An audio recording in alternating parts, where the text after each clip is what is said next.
I'm covered, yeah. Not in gold or pearls or fame, but under his name. Hi, OriYah. How you doing? Shalom. I'm doing very well. How are you?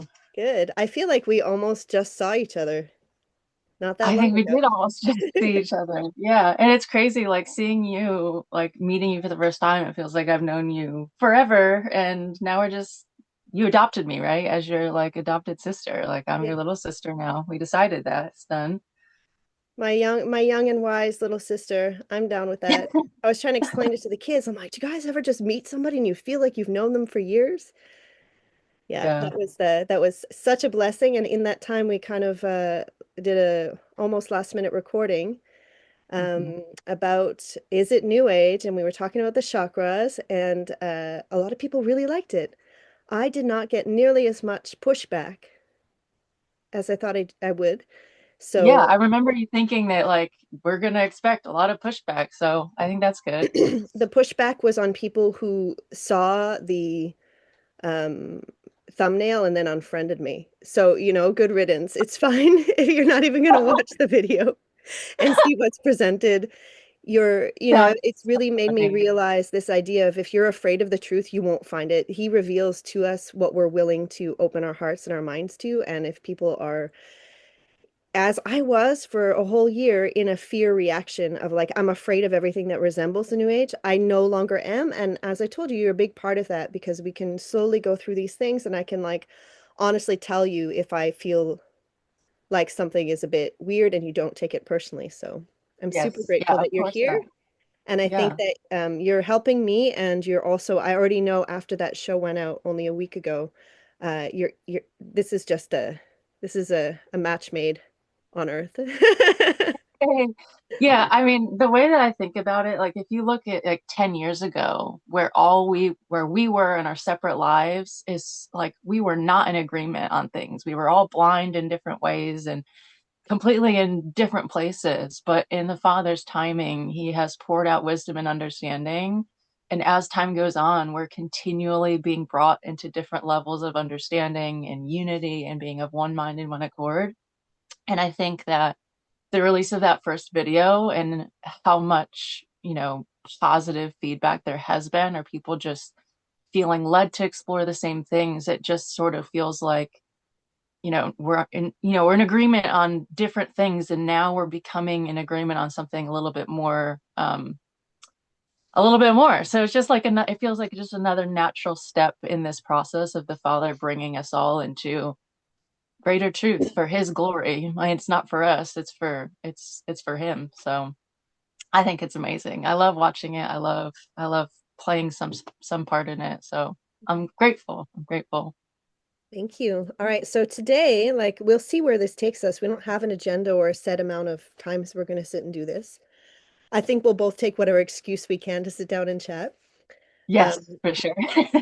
but I think a subject that is on the minds of many people who are in a similar place to me, coming out of the New Age and then finding, New Age to Jesus, and then sometimes people stay there, and then sometimes feel like I was telling you, I've had this message coming to me for months. You got to keep on walking, and that got me out of the church. You got to keep on walking is even now allowing me to keep walking. I found Torah. That's great. Now what? Yeah, Got to yeah, keep on going. There's more.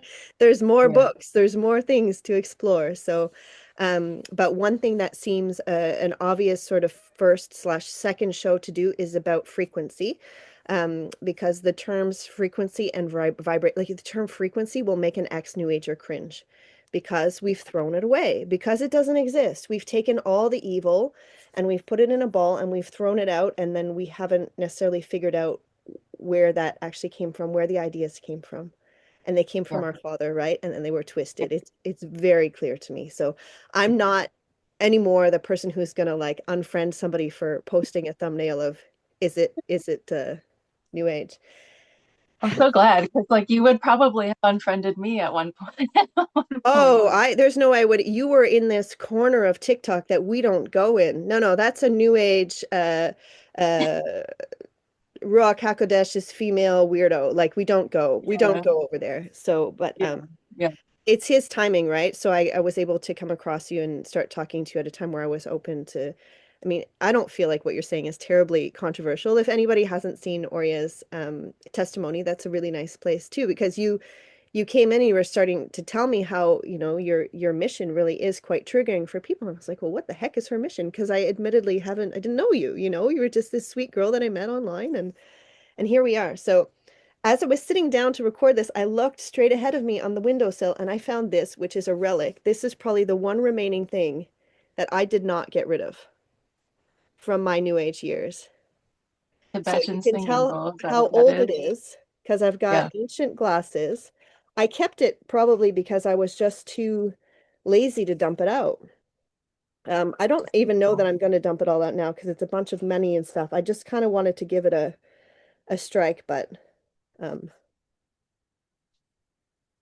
I used to use this for everything. So I was a kids yoga teacher for a long time, and I would go into daycares, and this would be how I would help them go. It was really sweet, but then I got afraid of it. Like I was like making demons enter their portals with this bowl. I don't know. You can help me sort Yeah. that out. But I would Yeah. put it on their backs as they were laying down at the end of the yoga class, and then and the Yeah. vibrations would go through their little bodies. So I just thought this was a perfect thing to have seen just now. Oh, I'm finding car keys I didn't know I had. Anyway, I'll put that I'll put Yeah. that down, I'm but I curious, just do you know what frequency it's tuned I to? have Do you know no what? I have no idea. I don't think it even all right. What do we got? The thing is, there's a little Buddha at the bottom. I used to be such a pro at this that I'm just a little shy. Okay, am I sinning by tapping this singing bowl? No. We're good? I can't hear anything though. I think the sound is like being filtered out. It's silent Oh, on my end. It's so sad because it's probably so beautiful. it really is a Oh, beautiful. I just heard it for a split second, but Okay, I think it yeah, I was think the probably sound is being filtered out. too high and sharp. I'll see if I can add Yeah, a sound back in there. So we've got Tibetan singing bowls, which brought me much peace and joy in my life when I was meditating. For many, many years, I used to play crystal bowls, especially I worked at a yoga studio where there were beautiful crystal bowls all over the place.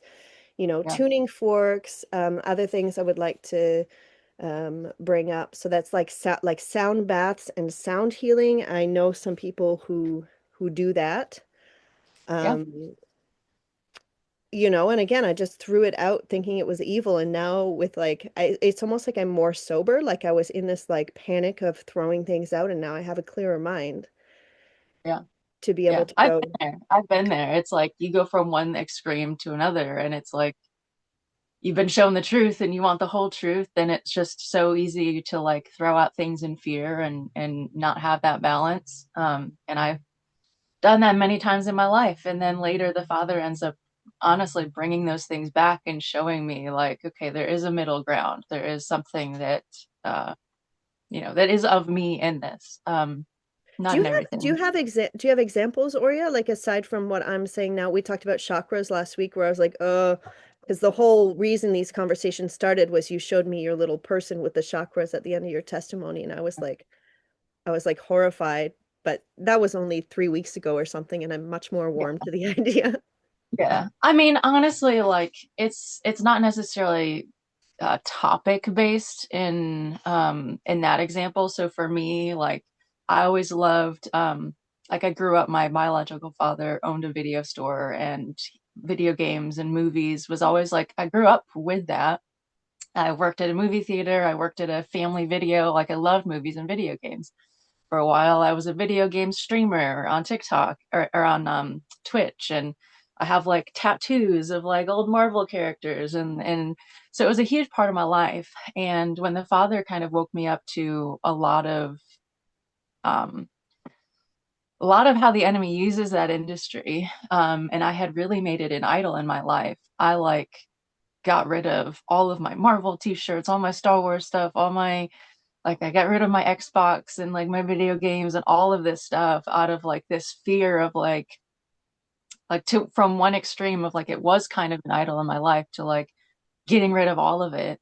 And then realizing like that video games themselves are inherently wicked and evil, and there's things that you have to be really careful about. But like, I was later gifted, like after getting rid of my Xbox and getting rid of my TV and getting rid of like trying to just go to the absolute extreme of like no TVs, no movies, like no video games, no nothing.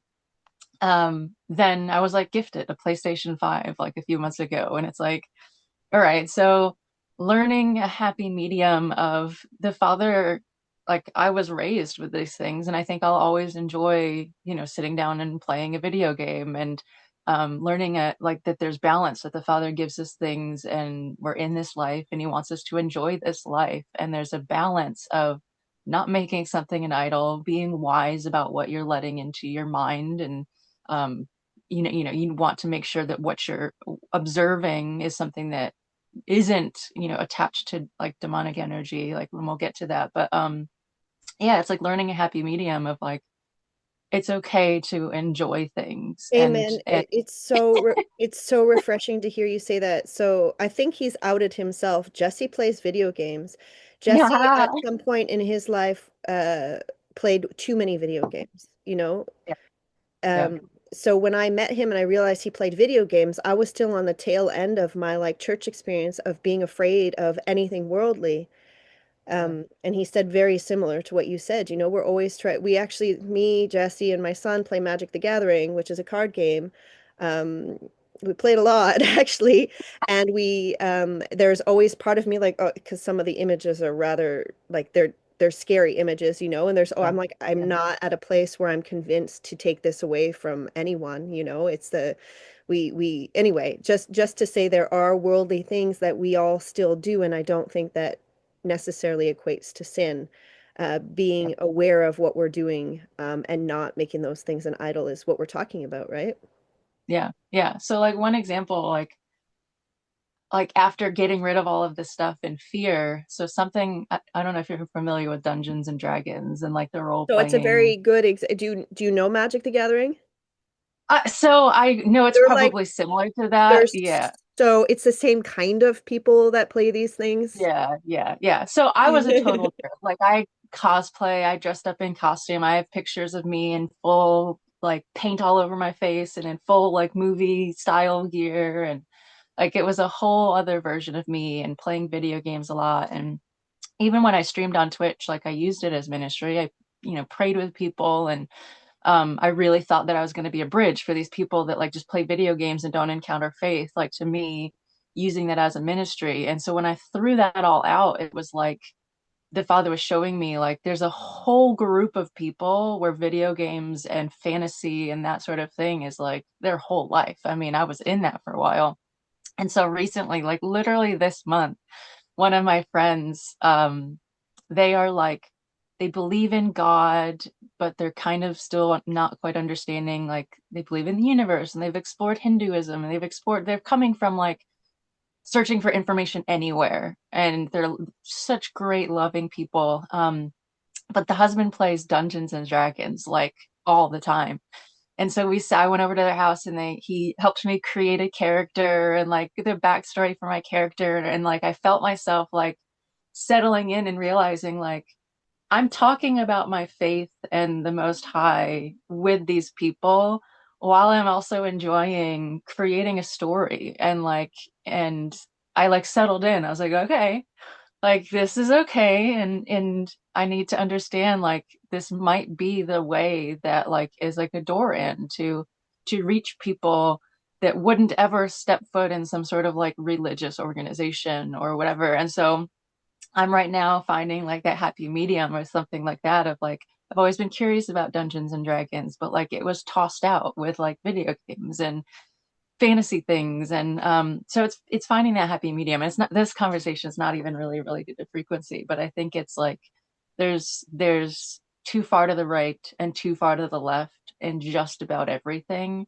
And the narrow path is where we're supposed to find like balance. And And it doesn't mean stripping everything. Like at the end of our last conversation, I just had this image of the church being so sterile and everything just being, where everything is legalistic. Even if you're at a, regular Baptist church, you just feel the legalism of like, oh, and as a Christian, you can't do this, you can't do this, you can't do this, you can't do this. That's how I felt anyway. And then Yeah. I came to the path of Torah and I felt like this weight off my shoulders of freedom of like, no, wait a minute, I can dress however I want to dress. There's no, so amazing. Yeah, it's okay if we don't 100% talk about frequency. I think anybody who is watching this is um probably going to appreciate everything we just said about finding the happy medium. I think that's what we have to do. We got to find the balance with all of it. Some people Yeah. don't care because they were never in the new age. They're not afraid of these things, and some people really need help Yeah. right now seeing what's what. So, um, Mhm. And I think for sure, specifically, like people who have found so much truth in understanding when it comes to some of the new age thinking of not understanding why when it makes so much sense and it yeah. like lines up with like measurable data, so like how could it possibly be wrong, like and not understanding. So I think it'll also help those people who have found some truth um to realize like, okay, there is some danger in certain practices, but like you don't have to throw it all out. Which that's kind of, I guess, more so where I'm coming from, I suppose. Yeah, and for me, it's perhaps reincorporating stuff that I did throw out, maybe, or at least just knowing. And then as I know, I can continue because people ask me questions and I have to tell them, I just don't know. I haven't figured that out yet. Like I tell them, I just stay away from everything if I have not been convinced that it's okay. Yeah. So, I mean, I don't know how I missed not throwing this in the garbage because everything else is out. Maybe it was so we could have this conversation about Yeah. frequency. So, we talked a little bit last time about cymatics. So that goes hand in hand with this singing bowl. Yeah. Um, also I'll just give you a little list of things that I would like to cover. The vibrational aspect of like the vibrational properties of different things, probably specifically fabric, because that's the only thing that's necessarily coming to my mind. Although if you could explain why a chair has a vibrational frequency, I'd appreciate that too. Yeah. Um, if you can. Uh, Yeah. Yeah. that's something I never really understood. The fact that we are vibration, like it's all this stuff that it's almost like coming into Christianity, you want to forget that we were created by, you know, Yeah. he made us Yeah. on purpose in a specific way, and the way that we are is reflected in all of nature. So if you Yes. if you discount this stuff, you're rejecting your creator is really what it is. Yeah. You're rejecting what he Mhm. did and how he created you and all of us. So I think it's important that we know. Yeah, I think that's what I got. Like, yeah, the why. Yeah, I don't know if you want to start with the cymatics and vibrations, or if you want to start with wool and linen. I will throw it over to you. Well, I will start with what I said, I think, before we started the video recording, where it's like, I am not an expert in any of these things. I don't even have a college degree. I was a science, biology and chemistry major. But for circumstances that are, you can see my testimony, I wasn't ever able to finish my degree. And so I do have some background in science. And so my brain understands scientific language and it's helped me process a lot of this information.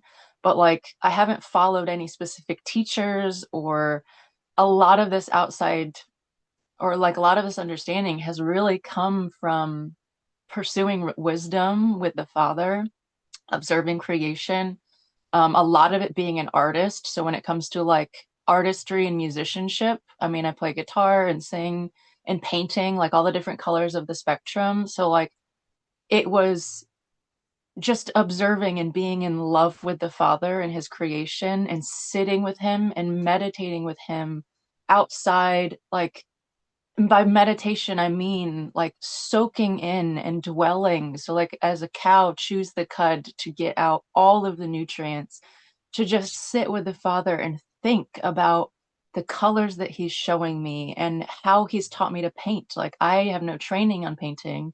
I paint with the Ruach HaKodesh, with the Holy Spirit, and like it's layer by layer, detail by detail, revealed to me as I'm meant to see it. I don't know how to paint until it's shown to me. And so sitting and being taught by the Father how to paint his creation and why things are the way they are, is really where I get a lot of this understanding. And then I'm able to go back in scripture and see, like, with new eyes, with new neural pathways, of, oh my gosh, this is actually in scripture. Oh my goodness, this is actually in scientific, like, provable data that, like, I didn't have to, like, I didn't come from outside sources for a lot of these things. It was just really just the spirit, and then later confirmed either in scripture or confirmed in science. And so, like, there's going to be things that I don't know. There's going to be things that I'm going to have to say, like, I don't have any proof for why I believe this and why I feel this way so strongly, apart from just the Ruach HaKodesh. And at the end of the day,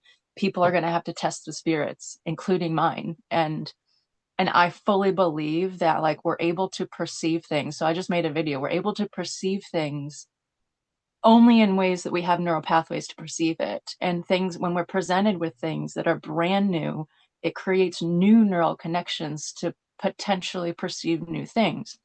And so a lot of what I'm talking about, or answers that I might have, if it's a brand new concept or idea, but people are willing to consider it, I fully believe if they then go test it with the Father, it'll be confirmed in scripture, or in something will pop up, because their neural pathways will now be ready to receive data. Whereas before, it would have just, like, gone over their heads, or would have been something scary or something demonic, where, you know, so that's the way I feel like a lot of it is going to be up to people individually to confirm with the Father, because I'm not an expert.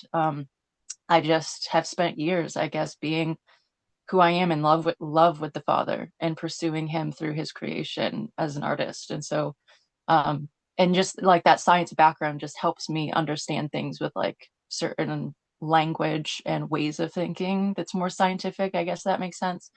But I won't have all the answers. But as far as, like, energy and frequency, like, I want to get to the fabrics and the cymatics and the singing bowls. But before we started, or, like, before we were even messaging about what we were doing, like, I would have to go all the way back to the beginning. Like, I can't talk about energy, vibration, and frequency and not go back to the beginning of creation. So, uh, in every single, pretty much, religion or culture that exists that talks about some sort of supernatural, like, science outside of it, but some sort of supernatural creation of the world, of humanity, they all talk about sound being what brought forth all of creation. So the Bible isn't the only one. The Bible says, like, in the beginning, the spirit was moving over the waters, but that word is vibrating. So the spirit was vibrating over the waters. So you have waters of life, and then you have the vibrations, which was before things were brought forth.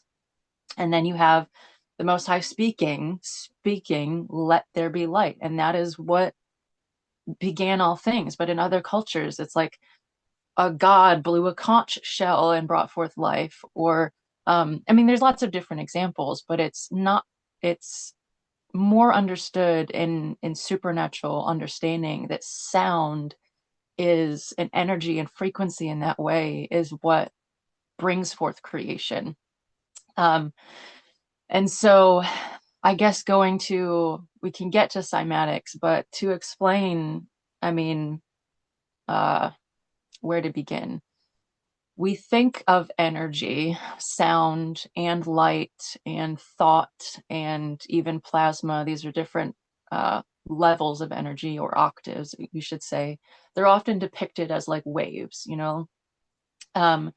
But that's almost like a two-dimensional view of what you're actually looking at. I mean, you have sound waves that are coming off of your computer. I think you're on a computer, but you hear my voice coming from your computer, and it's not like actual waves that are, like, entering your ears.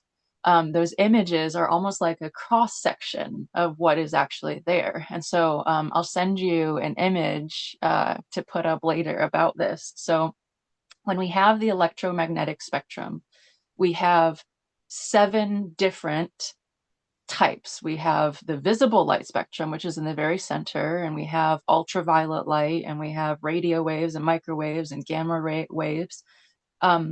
And so we have this very center of the visible light spectrum, and then we have, different wavelengths on one end that we can't perceive, and wavelengths on the other, and there are 7 of that, 7 visible colors.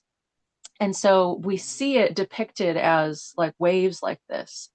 But what it actually is if you bring that into a 3D perspective rather than two-dimensional, it's actually a spiral.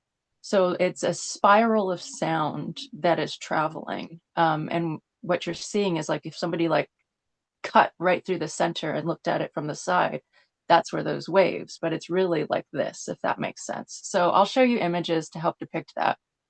And all of this energy in this spiral, I think people would know the Fibonacci sequence is probably the most famous ratio, the golden ratio. This is evident, and I'll show you, I'll send another image. It's evident in seashells, which have that same sort of spiral. It's evident in, flowers that grow. And this is how sound manifests, but this is also how light manifests. And all of these different octaves of energy are all part of this same never ending, basically, spiral. And man, I'm like really getting into it.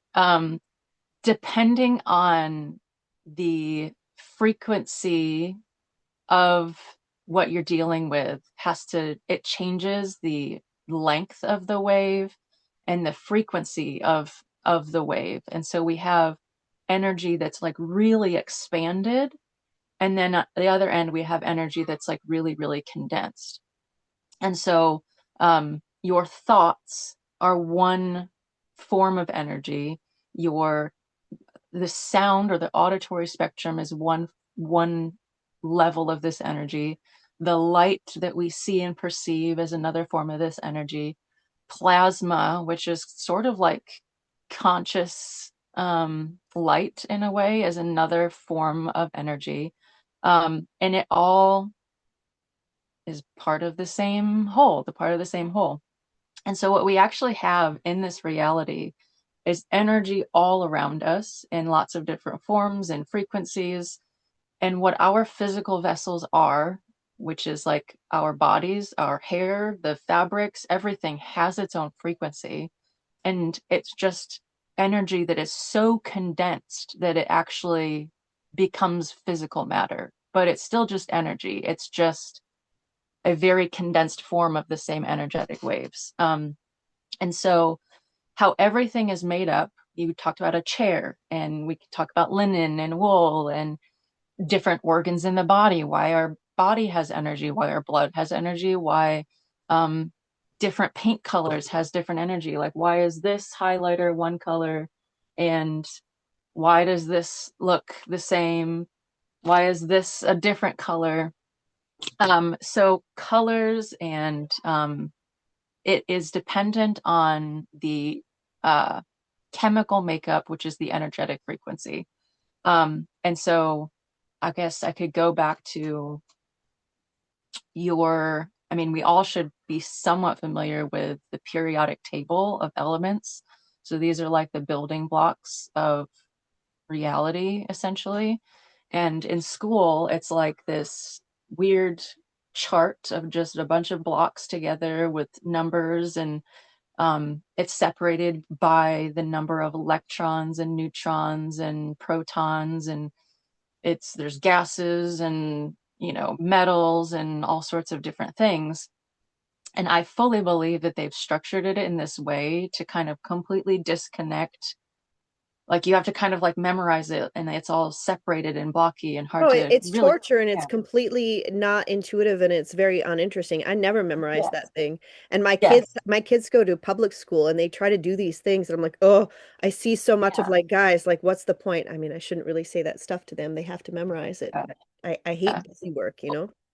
The information is real. Like, they've been able to understand the number of electrons and protons and neutrons, and um, but I fully believe that's an intentional way to organize it, to make it disconnected from the fact that every single element shows up on that same spiral of energy, and each element is just one slight, almost like you're tuning like a radio dial, one dial up. They're all connected in a spiral, and just a slight difference in the frequency manifests a different element. And Can I cut so, you off? yeah, I don't want to do yeah, this because I like when you're near flow, but it's just making me think yeah. of DNA and how some animals, pigs, for example, are very, very close to us. That doesn't mean do you know what I mean? Is that because we're all presumably pigs are his creation, that might be a conversation for another time, but because we're all anyway, is that kind of what you're talking about? Like it's just slightly different, just that little slight difference in frequency changes that creation. Similar, yeah, for sure. Because it's like, it's the slight little difference of frequency that creates a whole new element. And all of these elements in various combinations is what makes up the building blocks, excuse me, of our reality. Um, so yeah, like something that is probably going to trigger people, but the word chemical alchemy is the basically kind of the science of using energy to transmute one element to another. Like oftentimes it was I I'm very like just kind of touching on very basic understanding. I don't know alchemy, I don't practice alchemy. I just understand kind of what it is. Um like people used to be obsessed with like turning things to gold. And so like ancient cultures, I mean, depending on what rabbit holes you go down, I fully believe that ancient cultures had a much greater understanding of energy and frequency. Um, but to be able to manipulate elements based on sound and frequency is really not that difficult. And so another thing of like the resonant frequency of a certain element, if you match it, you can control it. So like there's scientific evidence that like rocks can be elevated based on sound that is pushed towards the rock that matches the frequency. It basically almost like neutralizes the electromagnetic field around it so that you can kind of, it's almost like weightless. And so sound and frequency has been used to manipulate reality because really all that is just, it's just slightly different frequencies.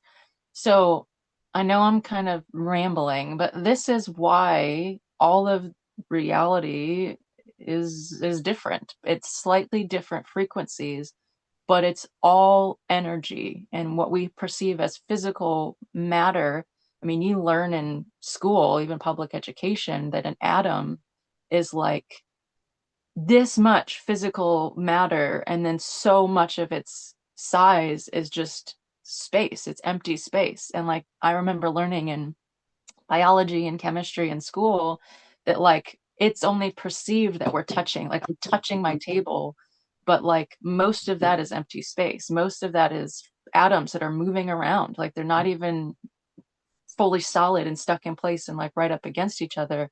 Um, but it's depending on our frequency, depending on this frequency, where it feels like it's physical matter. So I don't know. A lot of this is like I feel like I'm just getting all off into like crazy land.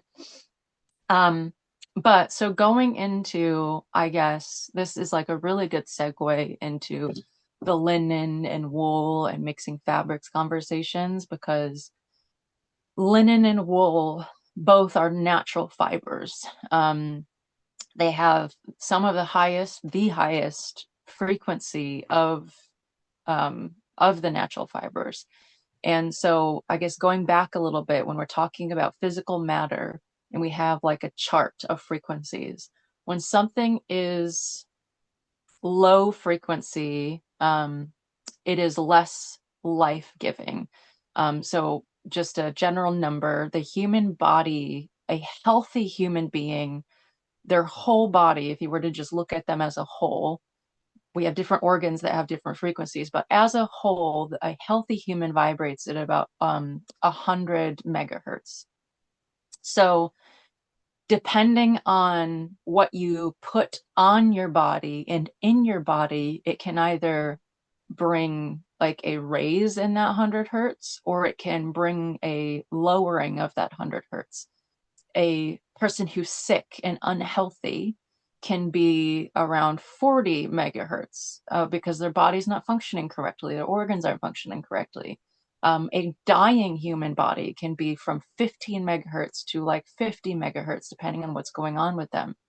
And so, like if 100 megahertz is about the standard of like a healthy human body, when you put clothing or fabric or food that is lower than 100 hertz, your body begins to absorb that energy and be affected by it. So this is something that science can prove. And it just kind of proves that we're not actually mostly physical matter, we're mostly energy. And when we are just even in close proximity to another energy field, it's an exchange of energy and you begin to be affected by what you're close by. And in scripture talks about do not walk with an angry man lest you take on his ways, and two cannot walk together lest they be agreed. So this is like, that's a scriptural understanding, but science is talking about when you're walking and surrounding yourself with certain people that are either really high energy people dwelling in gratitude and joy, you tend to be more joyful and filled with gratitude and peace and love. But when you're with people that just are miserable and complain and gossip and all of that, you kind of take on that nature. And so it's spiritually provable, it's scientifically provable. And so we have to be able to put that understanding on it. What we put into our bodies and what we put on our bodies affects our being, even if it's not as immediately observable as, I don't know, as changing something and seeing it with our physical eyes, but it's measurable. And so when we, going back to the fabrics, like rayon, spandex, these like very artificial frequencies or artificial fabrics have like rayon is like, I think 15 megahertz, which again, a dying human body is 15 to 50 megahertz, depending on what's wrong with them. And so when you're putting rayon on your body, you are covering your form with a frequency that it's as damaging or as death low frequency as somebody who's physically dying. Well, you And see, you're, Oria, there's a teaching going around that has led people to believe that it's healthier. No, has led people to believe that it is more biblically sound to wear 100% polyester. I'm going to try to do this without laughing. 100% polyester instead of mixing linen and cotton because it's commanded not to mix any fibers. So that was not necessarily the nature of this conversation, but I think we can understand the character of our Father not wanting us to cover ourselves in plastic for about a million reasons. yeah, petroleum based stuff that leaks into your body. So that's something that like people who use the Torah and look at it like really legalistically do the same thing with food. So like they will be really sure to avoid pork and shellfish and anything that has to do with pork and gelatin and mono and diglycerides and all this stuff, that anything has to do with pork, but then they'll fill their bodies with processed foods and processed sugars. And the reality is, when the scriptures were written, the heart of the spirit of the Torah is about treating your body like a temple and filling it with things that are life-giving and avoiding the things that are damaging and toxic and filled with parasites and that sort of thing. Back then, there wasn't processed chemicals being shoved into our food and all of that. So the father didn't write about Well, and I like mean, didn't and question. also polyester didn't exist. So Exactly. when they're writing about wool and linen, these are some of the basic fabrics that they actually had to write about. So that then is why people extrapolate and say like, oh, or mixing plant and animal or this kind of thing. So Yes. So that's basically the point that I was getting to, is like the father gave clean and unclean back then, and they only had natural fabrics back then. They didn't have synthetic fabrics. So why would the father say don't don't wear polyester? Because like that's not a thing. But and that's why it's so like the spirit of the law, which is what Messiah came to bring us, is so much weightier. He didn't come to do away with the law, but we're also not saved by the law. And this is why Paul was talking about, like, if you go back to the letter of the law, like you're you're going backwards. Like, we're not saved by that. That's not what brings you righteousness, because the spirit of the law is actually so much more, because the letter of the law says don't mix linen and wool, but then like doesn't mention it's polyester. So it's just okay to, like, let's just wear polyester because it's 100% polyester. That would be the letter of the law, right? But the spirit of the law talks about, verily I tell you, don't commit.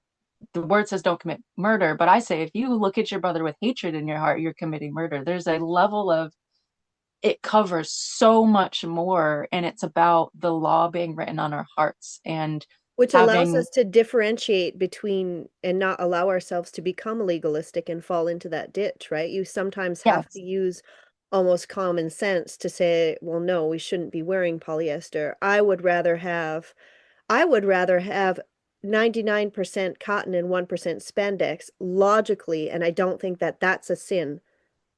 yes, and it is definitely not a sin. And like, if you look at why would the Father, so I mentioned to you in my first, in the testimony that recorded, that I came to Torah not because anybody taught me it. I wasn't going or attending any religious organizations. I had come out of the Christian church and I was basically alone. I just settled for, well, I can't find the people that I resonate with right now, and I'm just going to be satisfied by learning all these things alone. And I simply just observed nature and reality, and that science background of understanding frequencies and understanding like why a boy was circumcised on the eighth day, and understanding that's when the blood starts to clot. And it's like they didn't know that. They didn't know that back then.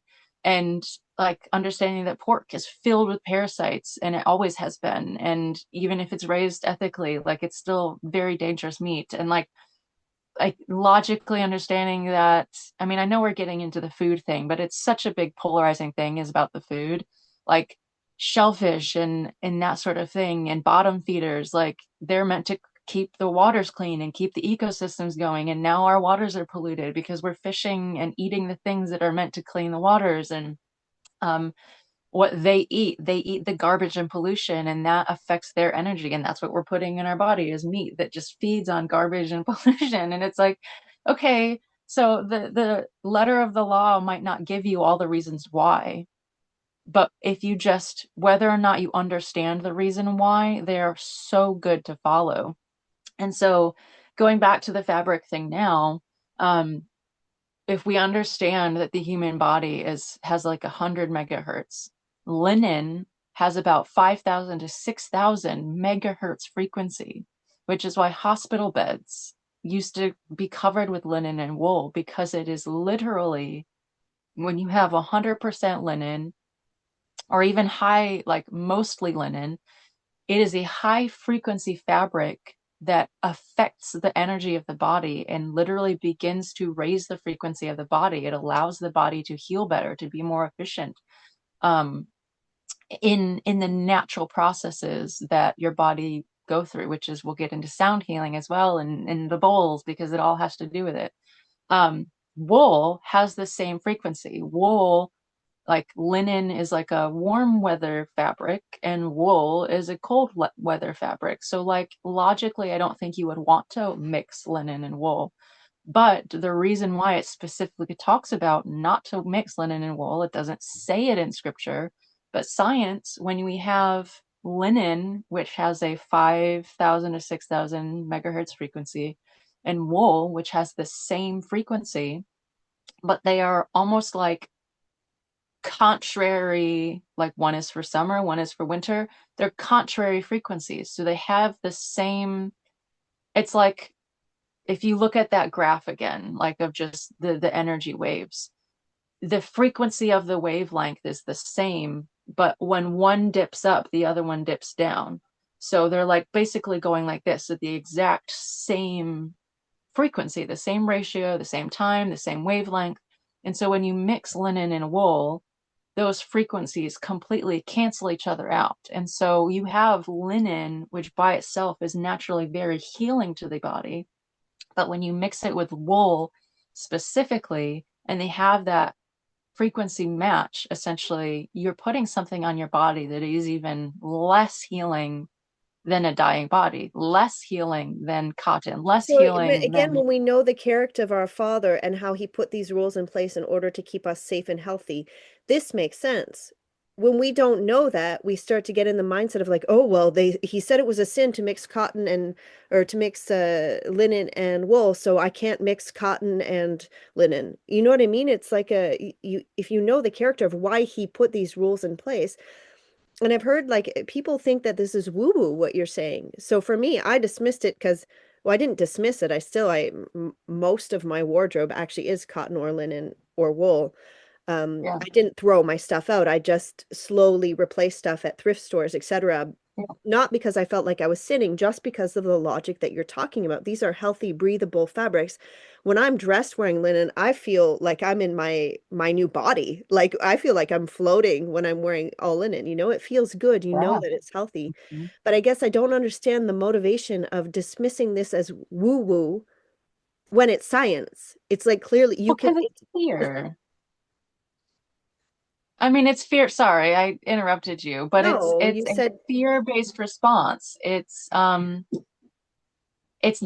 going back to neural pathways. Is they have had their neural pathways solidified in such a way that a specific word or specific understanding um is you have to have this exactly right, and the father standing over you in judgment, and like it becomes a legalistic of trying to follow the rules exactly right rather than trying to understand the heart of the father and things, and realizing that it's not about the father needing us to be perfect and needing us to follow these set of rules to be righteous in his eyes, but it's he does things for our good and for what is best for our minds and best for our bodies and best for our spirit. Like he knows us, he made us, he knows what's good for us, he knows what's not good for us. And you can go back to the legalistic way of looking at things, like the Sadducees and the Pharisees that were very legalistic in their thinking, and it was fear and control and And I think it's condemnation. it's dependent on personality types too, right? Like we've had this in fellowship. I have one sweet girl who I hope will actually watch this, and I won't name her because it's not important.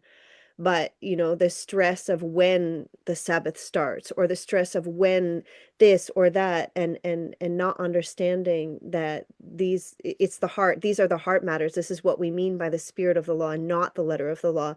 He knows you are making an effort to actually do the Sabbath. Let that Yeah. be enough and let everything else unfold. But I think some people, for various things that they grew up, how they grew up, etc., have personalities which need to be more, you know what I mean when I do this. If anybody's Yes, listening on yes. Spotify, I'm making choppy, Structured. boxy movements with my hands. So Yes, it's and nice if we it's can reach the people who, I mean, or you know, just pray that the Ruach's going to help them to see that it's not my burden is not heavy. My yoke is not heavy. It's light. It's supposed to be a joy to celebrate the Sabbath. It's supposed to be a joy yeah, to put on that one linen shirt that you have and not feel like you need to throw all of your clothes in the garbage because they're not linen. yeah, yeah. And so I know like this is not like a scripture that comes to mind is man looks at the outward appearance and Yeah. Yahuwah looks at the heart. Yeah. And that goes, it's not just about physical appearance, it's about physical external acts as well. And keeping Torah and keeping the Sabbath day and keeping like all of these things and how you dress and whether you're keeping it on the exact right time, the exact right way. Man, in our understanding, we are dwelling within space and time. For us, everything is linear, it's X and Y, and there's no like, we look at having it exactly right, and it's this fear of if we don't have it exactly right, we're going to be missing out on something. But we also have to realize the Father exists outside space and time. Like he exists in the past, present, and future. He is in a space beyond our timeline. He's given us time as human beings to function, but he exists outside of space and time. And so, if we can align our heart posture, which is what he looks at, and he doesn't look at the external, if we align our heart posture with a desire to keep Sabbath, like I'm fully convinced when it comes to the calendar that it cannot possibly be fully known right now. There's like it's been debated for centuries. It was debated in the scripture times. Different sects kept it differently. But when people have fear in their hearts, and it probably goes honestly back to childhood traumas, that if you like your performance It's the is, fear of punishment, right? But I think that's a yeah, big part of when people come out of the Christian church. Like you're there, Jesus is full love, and Jesus, we cannot out sin God's grace. Then you realize, oh crap, there are rules. Then you're afraid that the Father's going to punish you because now you've forgotten about your Messiah. They like that's yeah, when the we come so focused on the rules, and then people are following these pharisaical teachers that are getting them are fear mongering. yeah. Throw everything out, and now you better do it like this. It's like, did anybody remember we have a Messiah for this reason? Yeah. Yeah. Yeah. And it's like we can't ever do it perfectly. And the Father's not waiting for us to get it right. That was the whole reason Messiah came in the first place. Like we cannot possibly know it all. And the Father just wants us. What does Moshe say? Like what does he really ask of you to what is it? Now I'm like forgetting.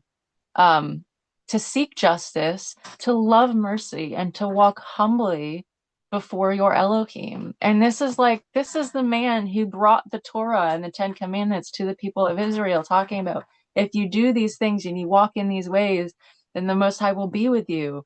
But in the end of all things, Moses is like, seek justice, love mercy, and walk humbly before your Elohim. That is what he requires of you. And so it's this, even in the Old Testament, it was, you're not going to be perfect. You can either walk in these things and try to figure it out yourself and claim that you have all the answers and use that as a weapon and make standards that other people have to meet in order to be worthy of grace and mercy and love from the Father. Or you can seek justice, love, mercy, and walk humbly before your Elohim. And that, so you were part of the study yesterday. We talked about the fear of Yahuwah, the reverence of Yahuwah, and it is a humility of spirit, of fearing and knowing the holiness of the Most High, but it leads you into a joyful level of obedience. And it's not a fear of sin that leads you to this obedience. It's seeing the holiness and desiring his face and desiring to just simply be remade and to be more like him that should lead us to obedience. It's not, oh, you got to get it all right or you're going to, you're going to burn forever. And if you don't, if it's, evening to evening or morning to morning and it's on Saturday, or you got to do a And Zadok we have, calendar. like, as blessed as many of us are to have met each other through social media, we largely have social media to blame for why people end up in these headspaces because there's just so much noise out there. There's Yeah. Yeah. so many people making noise. Yeah, absolutely. And it literally is just, that's the enemy. It is just a rebranding of the spirit of religion that um you can use the true names, you can call yourself a Torah keeper, but at the end of the day, Messiah will still say, away from me, I never knew you. Because lawlessness doesn't involve just not following the law. It's, is the law written on your heart? Are you a lawless person? Like, do you have the Torah within you? Or is it this external show of self-righteousness? And there will be people that keep the law and call themselves Torah keepers and all of that, but they don't know Messiah. And it shows because they don't have truth and love, and they don't have the humility of their spirit that is evident in Matthew 5:5, like the meek, the poor in spirit, those filled with mercy, the peacekeepers. Like, so many Torah keepers are gonna be lumped in with the lawless people, but they think because they're following Torah, they're gonna make it in a way that Christians don't because they don't keep the law. Well, I honestly fully believe, and this is like, people will disagree with me. I fully believe there are going to be more Christians who truly love their neighbor and love Messiah, or they haven't been exposed or understood because of the deception and blindness that's taught in Christian doctrine, but they're going to inherit the kingdom to a Amen. greater Yeah. degree than Torah keepers who are so legalistic and judgmental and hypocritical, and you're doing it wrong and want to judge and correct, and who are teaching that I mean, I legitimately believe that they display more of the heart of the Father than anybody. And Paul even talks about this, that there are Gentiles. So the word Gentile just means people outside of covenant. It has nothing to do with skin tone. It's people outside of covenant. And blood Hebrews that were outside of covenant were called Gentiles too. So Paul literally talks about Gentiles who do not have the Torah, who do not have the law, but have the law written on their hearts and are a Torah unto themselves, will judge people and will have greater standing in the kingdom than people in covenant who have the Torah and yet don't walk by it and I who use it as a weapon. Yeah, yeah, Um, 100%. yeah, I go think of ahead. my nanny. My nanny just died. She was 105. She was a Catholic. She was a devout Catholic, but she loved Jesus. She always talked about Jesus. She talked about Mary too, but she always talked about Jesus. And she did not have access to this. She didn't know. You know what I mean? To me, we will all be judged by our works, actually. And my Yeah. nanny, I don't doubt that. I don't think that just because she was Catholic, she's not going to get into the kingdom. And that's not even for us to decide. I totally agree with everything that you're saying. We Yeah, need and to we need like to there are let people that people talk. walk out their own salvation, right? It's not for us to Yeah. tell them how to spell a name or pronounce a name. Yes. Yeah. And like the Most High himself, like all through scripture, there is going to be a hierarchy in the kingdom. There will be the least, there will be the greatest. And the only time Messiah really talks about this, like so in Matthew 24, he says, um, if you do not keep, or if those who do not keep the least of these commands and teach others to do so will be the least in the kingdom. So there is great benefit to knowing wisdom and seeking Torah and submitting yourself to the Most High and desiring his face in a greater way. But Messiah himself, from his words, talk about people who don't keep the commands still inheriting the kingdom, but they will like, and it is like not just to say, oh, people are some better than others, but it's a difference of intimacy of how much have you sought the Father's face? Have you settled for man-made doctrines? Do you seek his face a little bit more? But like he himself is very clear that it keeping the commands is not a requirement to enter the kingdom. And that's going to be super polarizing because there's so many Torah keepers that talk about being in Torah and keeping Torah and keeping Sabbath and all these things is an absolute requirement. And without doing that, you're not going to inherit the kingdom. Well, I'm sorry, Messiah said contrary. He said that they will be the least in the kingdom because people who seek the face, people who knock and the door is opened, people who seek that refinement in this life are being washed by the Torah now versus it talks about in the end people being entering the kingdom as if they're going through fire. It's not physical fire. You either have to be washed by the Torah, the knowledge of the Father, the wisdom of the Father in this life, or afterwards, but they still enter the kingdom. And Messiah, in his own words, talks about this hierarchy of the law has benefit, but it is not meant to be a weapon. It is something worthy for reproof, for teaching, for growing, to learning to be like the Father. But lawlessness isn't just people who don't keep the commands. Lawlessness is not having it written on your heart and using it as a weapon. So that's my we're getting really off topic of not about frequency and stuff, but like I had zero hope of us staying on topic, so there's no problem. The going oh joke is we'll try to keep it under 2 hours. Now that's whether it's your fellowship or whether that's one of these videos. We'll try to keep it yeah, under 2 hours. I yeah, admittedly keep derailing you, and I don't mind because this is how I like to have conversations because they organically inspire other thoughts. And I mean, I don't have an agenda. We don't need to talk about cymatics, um, if you don't want to, or we could just hop into it. Where were we even? the last thing we were finishing up with was like the Oh fabrics yeah, yeah, and yeah. Oh yeah, and then see legalism and that's all of my that. fault. The fault is my ADHD when I do these things. I pull the person off of the path of what they were saying every time. So we'll try to get back on and yeah, the point is that people are afraid, but we don't need to be afraid because we're talking about the creation of the universe. We're not talking about what has been twisted and counterfeited in all of this. So probably if I have a Tibetan bowl, it doesn't even have to be a Tibetan bowl. Probably this writing is pagan, so that's one thing.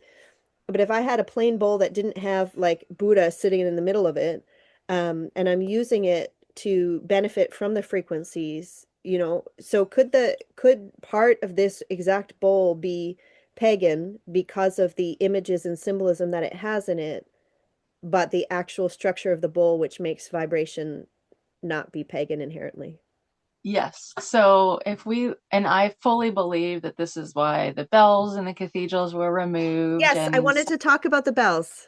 yeah, so we are constantly under fire. Like the air is poison, water is poison, our food's poison. The people that run the world don't want us healthy. They want us stuck in lower vibrational frequencies because going back to the energy field of our bodies, which you'd, I guess, have to go back to watch that first video, but we all have energy fields in our bodies that dictate the health of our body, our mental state, our spiritual, like when you're sick or when you're dwelling in like misery and like you're victim and like you're just miserable all the time, the energy field that is in every single human being is really condensed and contracted, and it makes you more susceptible to diseases. It makes you more susceptible to demonic bondage. It makes you more susceptible to parasitic infection, which is its whole thing with parasites and demons and all sorts of stuff. But an expanded energy field, a stronger energy field. So when you're dwelling in peace and love and gratitude, which gratitude is even, it's a higher vibration than even love and peace. So when you're dwelling in like gratitude and just you're joyful and you're thankful for your life, your energy field is expanded and your body is going to be healthier. Your Okay, so mental I got state to is going to stop be you healthier. because talking about how joy and peace are higher vibrational, that's like a because I definitely used to teach that a lot Yeah. in my yoga But it's classes. So, measurable. but how is joy, like, are we talking about, those experiments they did with plants where you talk to the plant and you say mean things and the plant withers and you say nice things and the plant perks up and thrives? Like, is it the power of the vibration of the word, no matter what language you're speaking? It's some of that, but it's also, we have to remember that your thoughts are not just stuck inside your head. Your thoughts and your emotions, while we can't perceive them with our senses, we can certainly feel them. When you're with somebody and they're miserable, even though they don't say anything, you can feel it sometimes. When somebody is seething, rageful, like you don't even have to really, they don't have to say anything. Somebody who has more spiritual perception can feel I say, oh, that that guy's energy. got bad vibes. Yes, so that's the thing. Like it's, and some people are able to perceive it more than others. So when your energy field is expanded, you have greater sense to be able to sense those things. But it is energy that's not stuck within our bodies. It's waves, just like light, just like sound, that go out and affect our environment. So when your thoughts and your emotions, so your head and your heart create the energy field of your body. Your heart is actually like, I think it's 5 times greater than the energy field that your thoughts create, but it's not restricted to you. So your body and your energy is in your, like your thoughts and your emotions is a measurable frequency difference of when you're miserable and mad and angry and resentful. It's lower frequencies versus when you are dwelling in peace and joy and gratitude. Like those emotions expand and radiate off of you. It is like Messiah talks about um, the light within. And if the light within is great, then great is the light. But if the light within is darkness, then great is the darkness, because it literally, it's not just stuck within you. Spiritual beings can perceive this. Okay, so they have higher dimensional abilities to perceive that. And Messiah was able to read people's thoughts. He was able to tell what people are thinking before they even, I mean, he was the full dwelling of the Ruach HaKodesh. He was able to perceive people's thoughts. These Um, are spiritual matters, and that's what I'm really realizing every time we talk is that again that sterile wiping clean. The church just gets rid of all the spirituality, and then we're actually, even though we're not actually following law as per Torah, we're in this religious system where there is no spirituality. I mean, maybe it depends on the denomination or whatever, but in my experience, we don't even talk about demons. Like, forget deliverance. Like, again, I went to a Baptist church, and that might be why, but These are spiritual matters. As people who are seeking the Most High, we should be wanting to know about the spiritual matters, not pretending Yeah. like they don't exist. We're Yeah. then Well, and going so to this is, the letter, not the spirit. yeah. And so this is like getting back to, if you look into church history and the formation of the Christian church, and after the destruction of the temple in 70 AD, and all the true followers of the way kind of fleeing and being spread all over the world, and who was left was persecuted. And then around between like 450 and 500 AD, Constantine coming in and establishing papal control, and like really removing so many of the texts that mention the spiritual nature and understanding the spirit, and teaching the doctrines that are taught in the Christian church today. So you have like, you went down from like, depending on who you are, like between 80 and like 102 scriptures, down to like 74 with the Catholic Church. And then you had the Protestant Revolution, which then brought it from 74 down to the 66 that we have today, because, and they'll like claim that it's for the good, and like we just want to get to the bare bones for the common man to be able to understand. But in all reality, if you believe like me, from the beginning of the establishment of the Christian church, what I consider the Catholic Church, which is all Christianity stems from that. Okay. It's all like, you got the tippy top of the creation of that church, and all, you got the Protestant Reformation created another branch. Then you've got all these other little denominations. Like, they try to be different, but they have access to the same texts that the people at the top, and like the changing the Sabbath day to Sunday worship, and establishing the pagan holidays being Christmas and Easter and all of these things. Like, that's getting off on a tangent, but you have basically this initial corruption that's like trickled down for centuries, and the removal of these texts and the teaching of the doctrines is about keeping people, it's like giving people enough of the Yep. truth Yep. to want to surrender to a Messiah, because they can recognize that they're sinners. But that's it. Enough for people to have faith and belief, which is actually an energy. Okay. When you are believing and you're praying and you're worshiping, you are sending your life forth energy, and you are giving that away. And so these cathedrals and these buildings are housing these people that have so much faith and love, and but like just enough for them to be trapped in religion, but not enough for actually, like Paul says, like, we wrestle not against flesh and blood, but against principalities and beings in dark places.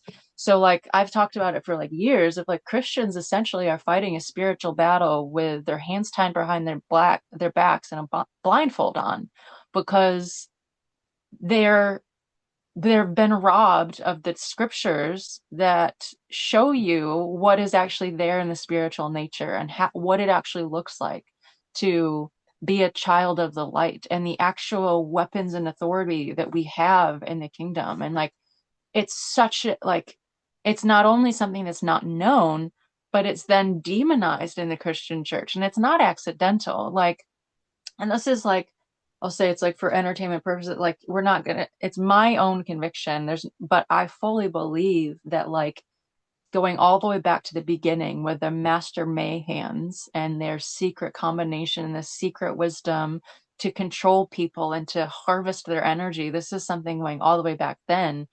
It's the same people ruling the world with the same ancient knowledge of energy harvesting and manipulation and keeping people trapped, because we are energy generators. We have, like, just, this is related to energy and frequency. An AC motor is like it's a energy generation. It is like raw manifestation. We literally, as human bodies, have a North Pole and a South Pole. We have a left brain and a right brain. We have within us an open gate to the heavenly realms, and we have access to unlimited energy from the Father within us.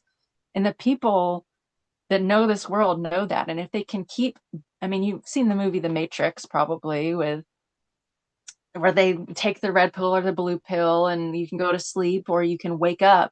And when you wake up, you're like Neo comes out, and he's like hooked up to all these machines and like, or tubes, and it's using human bodies as batteries to run machines, run spiritless beings. And so like that show is like, that movie is very, very real, that the people that run the world understand that we have a constant supply of energy. And I forget like how much electricity is generated within each cell. Like each individual cell is its own electrical generation, and the amount of energy that the human body generates is, and I'll have to share it with you because it's mind-boggling the amount of energy that our bodies generate. And so what they've done is they've created politics and religious systems and governments and systems that teach people that you're just physical matter on a speck of dirt that's spinning through an indifferent universe, and like you're just a product of random chance. You're not spiritual, you're just physical matter, and like you'll die and you'll just But go in the that's great. dirt. You're talking about atheism, but there's atheism in that way all over the Christian church or all over the Torah community. What you're saying doesn't is not just limited to atheists. This is how many people believe when we're not actually wanting to go toward the spiritual. Realize that Absolutely. vibration and frequency are real. Yeah. I mean, this is just a statistic that like I forget where I heard it and whatever, like you're gonna have to test it yourself, but I fully believe it based on what the Father has shown me, was measuring how much of our mind and our perception and who we are in this life, it's like 7% physical matter and 93% is energy and spiritual things. And so, like, if you are so focused on just your body and just things of the physical and ignoring the spiritual, like you are, I mean, literally, like the light, the visible light spectrum is only 7 colors that we're able to perceive versus all of the energy that's out there that we cannot perceive. And if you're so stuck in this little tiny thing, you are missing out on most of who you are, most of what's going on in this world. And that's exactly like the education system is funded by the same people. The medical system is funded by the same people. The religious systems are all controlled by the same people. And I'm getting a little conspiracy theorist. Oh, my light is kind of gonna block me out a little bit. But it's all the same people wearing different faces and different names all throughout history, like controlling the narrative, controlling what people have access to knowing,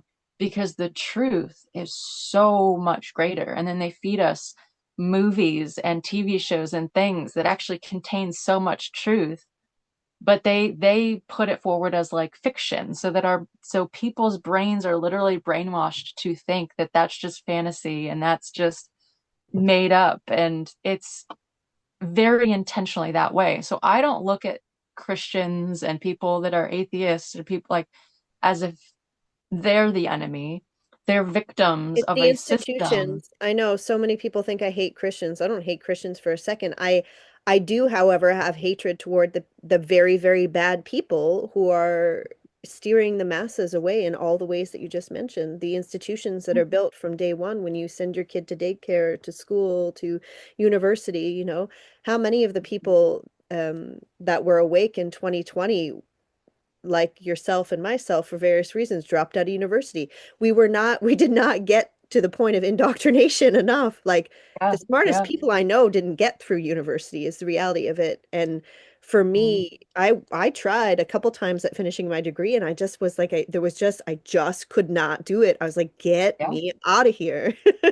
yeah, yeah. And it's like that's the Father's hand for sure, saving us from having to unlearn. Like the video that I shared recently is like what you submit your mind to as far as an authority of truth, it solidifies your neural pathways into perceiving the world within that frame of thinking. So if you go to school for medicine and you're trained a certain way and this is your accolades and you paid money for it and you value the people that are teaching you all these things, you're only going to perceive things in that frame of thinking. The same with like religious doctrine. It's literally forming the human neural pathways to accept such a small percentage of potential truth as truth and just immediately dismissing everything else. And it's, again, going all the way back to like, it's because the people who run the world actually really understand these things, and they call us fools. They call us like, to them, we're stupid idiots that don't deserve to know the truth, and we're batteries to harvest the energy. And so it's like every system that man has created, like to train human thought and to, like, it's not actually designed to bring us into to full understanding of ourselves and the world around us, and to have healthy bodies and healthy minds and healthy spirits. Like, it's very, very intentional. So I don't, yeah, like I don't blame Christians and people that are in these systems, because it's just a part of reality. And so I just am fully very grateful that I never finished my degree, that I've had 5 head injuries, and that I had all this life stuff, because I tried so hard to find my identity in the world. I tried really hard to go back and earn my degree, and like all of these things, and in finding worth and value in what the world says. And I went to seminary school to try to find, like, I knew I wanted to pursue the Father and be in ministry, and like that didn't work out either. And it's like the Father has had his hand in my life from the beginning to make sure that, like, to society standards, I'm a single mom living in the upstairs room of my parents' house, like without a degree, and like to the society standards, like I don't really have a whole lot of success. Like I'm not something that, like, and I do not fit into most people, the type of things that I want to talk about. Like I don't like sports, and I think politics is fake, and I'm a flat earther, and I like all of these things that, like, I'm like the scum of the earth to most of society, of what society says is value and worth knowing. But I'm so unbelievably grateful because my neural pathways haven't And you're so changed. blessed, right? I feel very similarly. We're just blessed to not fit in. I've never fit in. I tried my entire life to fit in. Couldn't even fit in church. Like, Yeah, yeah, same, or yeah, do you want same. to take can we take a pee break and then resume back talking about frequencies? Yeah, yes, yes, and Okay, then I'll pause get it. us back on track. Yeah, Yeah, okay. All right, we're back and we're going to be very diligent at staying at the task at hand, which is to talk about frequency and vibrations. You talked about the clothing and fabric, which was yeah, great, and we wanted to go back to um so I guess my question and my experience with having used singing bowls for a long time and what I was doing, I was helping people heal, so I think when I left my work as a yoga teacher, as an Ayurvedic lifestyle consultant, I understood that it was no longer my job to heal people because it was the Father that was supposed to heal people. So that's where my discomfort is in using different items in order to be the one. I feel like there is potentially a witchiness, there's potentially like a sorcery behind me being the one to facilitate healing, like Reiki, like the sound stuff. So what can you tell us? yeah. So I guess firstly, without getting on too much tangents, in the Old Testament, you see how the priests burned incense. You see hours of prayer. You see different instruments being used. You see how there were Levitical priests who were specifically set apart to be singers. And so even back then, there were instruments and sounds and even incense and things that, just like different laws that they don't explain why, sound healing was a thing back then in a very different way. Um, and as far as like how it's changed today, I fully believe that the difference in the level of deception and attacks on our physical vessel back then is a lot different than now. And scripture talks about in the end of time, the Most High, through his Son, pours out wisdom and understanding. And so we're growing in understanding of these things. But healing through sound and the use of different frequencies and even lights and different things was back then too. So it's not something that's brand new.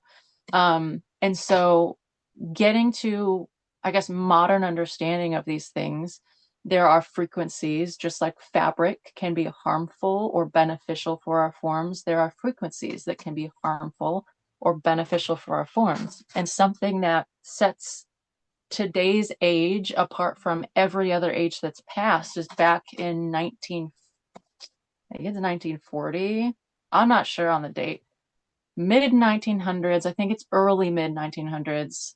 It was like a worldwide consensus that the standard tuning is 440 hertz, which basically the note A equals 440 hertz, which means all the other notes coming after that are based on what this almost like starting point is, basically.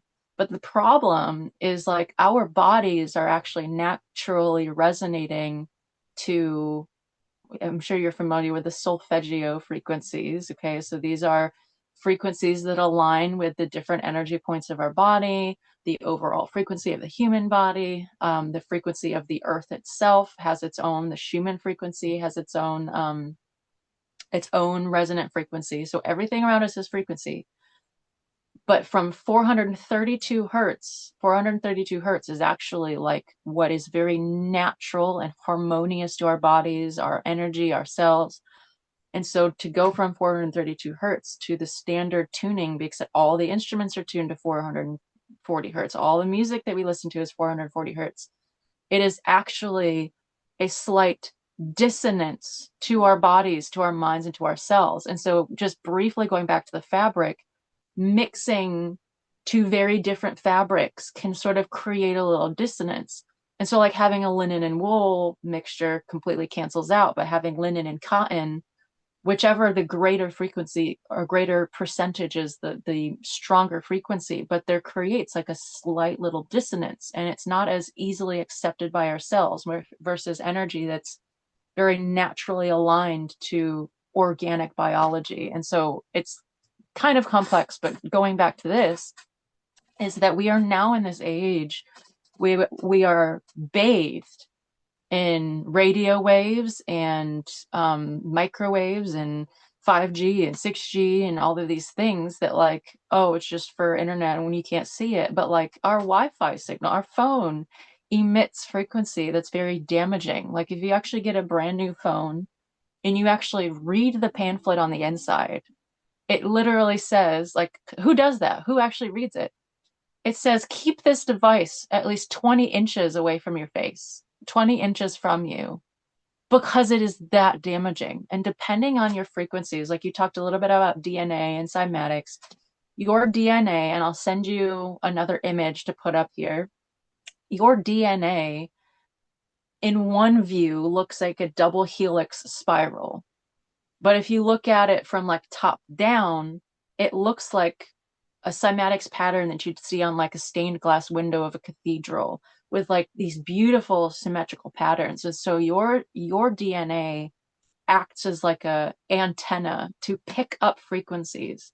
And the Father is sending his frequency to manifest our physical form, to tell us, you know, the health of our bodies and how our brains think. So your DNA controls so much. But what's very interesting is science proves that, like, for example, we all have genetic potential to manifest cancer in our forms. And it depends on whether or not that genetic, basically, I forget what it's called. It's like a little, just imagine like a little switch that can get turned on. It's proven that the frequency that your phone emits happens to be one of those frequencies that can literally flip the cancer gene on. And so we are literally in this day and age where we are bathed in frequencies. Our music is designed to be slightly dissonant, that even if it sounds good, it's like if a wave is supposed to be like this, in which our bodies want to receive, it's like it's slightly behind. And so it's like a slight dissonance. And so it makes our bodies more prone to anxiety, cellular inflammation. So our bodies don't absorb the nutrients of our food the way that it should be. our bodies create mucus because inflammation creates mucus in the body, and our bodies hold on to toxins more because our lymphatic system doesn't function correctly. So another thing is parasites. Parasites love like 440 hertz frequency and like in toxic energy and stuff like that. But when we have these frequencies that are, the Father didn't give in the Old Testament, play 528 hertz for this and 432 hertz for this, and like I think it's 750 hertz, 56 hertz is another one. Like he didn't specify those things back then because there was no need for it. They had the Levites who would sing, they had the trumpets, they had the harps and the lyres, they had instruments that resonated at these frequencies, but it wasn't specified back then and broken down back then because they didn't need to understand. They understood that music brought the soul and brought the spirit into a place of worship. They obeyed the Father in the correct like specific recipe for the holy oil that was very specific, orchestrated because of the frequency that it created in the environment when it burned. They didn't need to know all that. They just needed to obey. They just needed to experience what the Father did when they worshiped together and when they prayed together and when they burned specific sacrifices. Why and what? It didn't matter. They just obeyed. Versus now, the Father is showing us energy and frequency, and we have the technology to be able to measure these things. And so when it comes to bells and sound bowls But what that about focuses, binaural beats? Like when you're saying, like, I always used to meditate to and listen to different, do you know what I mean by binaural beats? I do, yeah. So is So there anything binaural beats twisted is with that?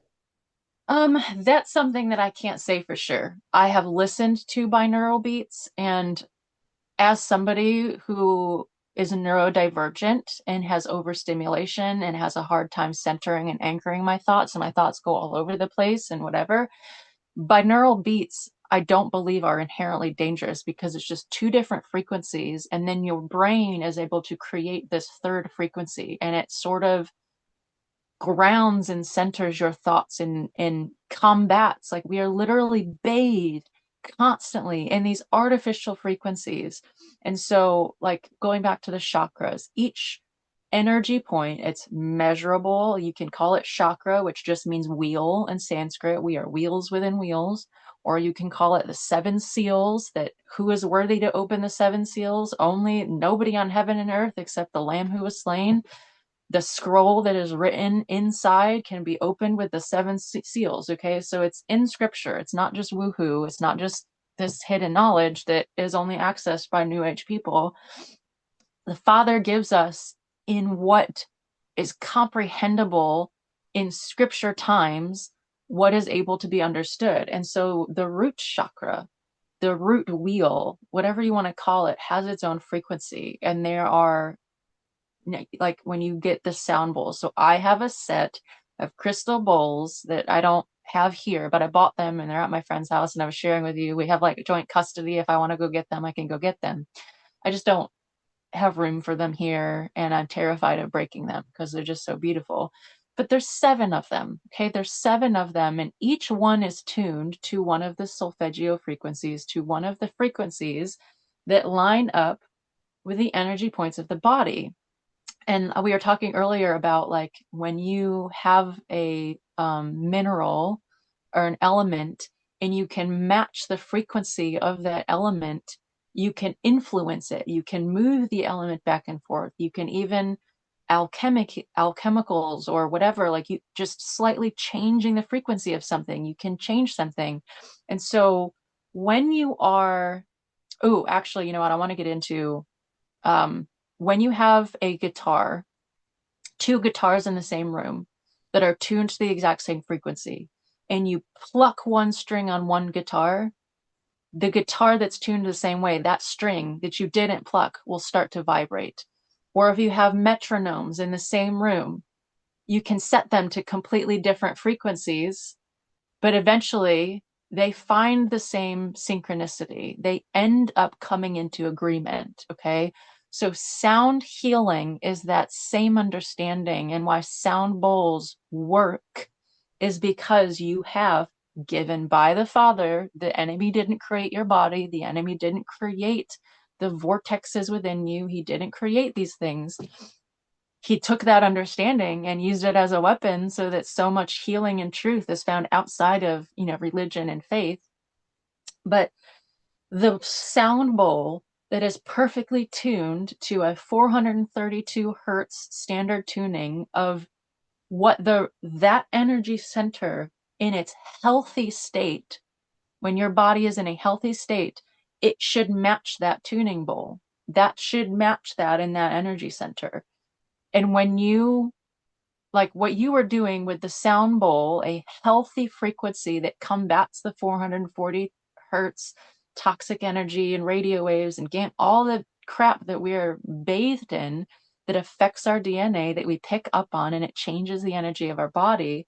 When you have the frequency that matches what your healthy root seal should be, and you have it next to it and you strike it and you allow, or you take it and you spin it, that frequency, that root chakra or that root seal, just like a metronome, will eventually find that equilibrium again and come back into proper alignment with that natural frequency that is meant to be there from the body. And it's the same with your heart center. It's the same with your throat center. It's the same with what you call the third eye, but it's your pineal gland. It's the seat of consciousness. It's the holy of holies. Like our bodies are the new temple.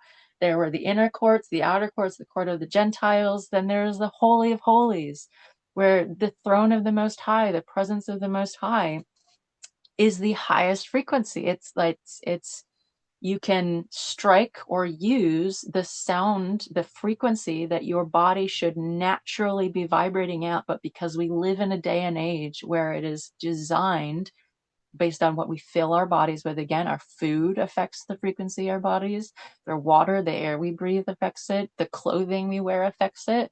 It causes, because our DNA is a fractal antenna that picks up on frequencies, changes the parasites and heavy metals and fungus and all of this crap that's in our bodies that creates cellular inflammation that affects how our bodies function, affects physically how our bodies function and energetically how our bodies function.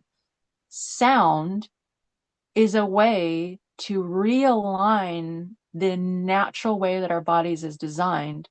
And again, back then, they didn't have to worry. They still had energy. They still had sound and frequency and light and laws of understanding what's good and not good, and understanding don't mix fabric, but they didn't have the reasons why. Now, and I fully believe that like the level of understanding is being poured out to combat the level of deception that we're dealing with in this day and age. And so if our bodies naturally have these energy points that should, when they're completely healthy, match these frequencies, having a bowl that vibrates at the frequency that your body should naturally be, like, there is no possible way that that's damaging or evil or wicked when it's literally within our bodies.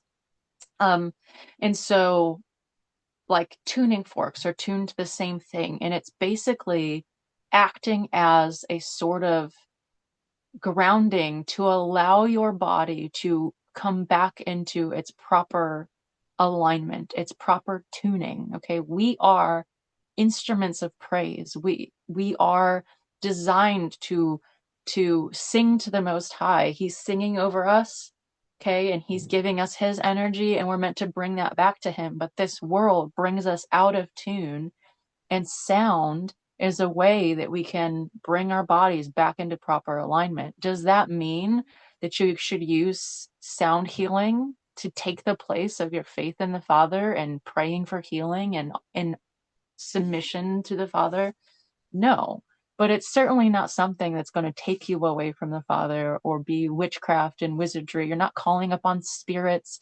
You're not giving power to anything that the Father didn't create Well, I mean, himself, but you can, basically. and I think that that's the problem, is that these Yeah. bowls are taken into environments where that's what's happening, whether the person realizes it or not. Because if that yoga studio, etc., is set up in order to venerate false deities, then it's a Mm-hmm. problem. But what you're saying is the bowl in itself is not only not evil, but potentially to be used for good.